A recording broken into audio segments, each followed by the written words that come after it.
ఇక్కడ ఒక గూడెం అయిపోయింది.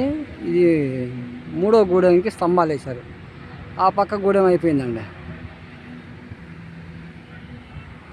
ఇది ఈయన మేస్త్రి గారు, వైట్ షర్ట్. ఈయన మేస్త్రి గారు, కరీముల్లా మేస్త్రి గారు, కారుచోల, ఎడ్లపాడు మండలం, గుంటూరు జిల్లా. ఒకప్పుడు ఇప్పుడు పల్నాడు జిల్లాగా మారింది. ఈ గూడెం అయిపోయింది. మళ్ళీ కొత్త గూడానికి స్తంభాలు వేసి రెడీ చేశారు.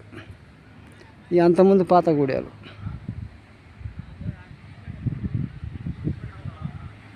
సినిమా హాల్ పక్కన ఎడ్లపాడు, మన గుంటూరు పోయే దారిలో.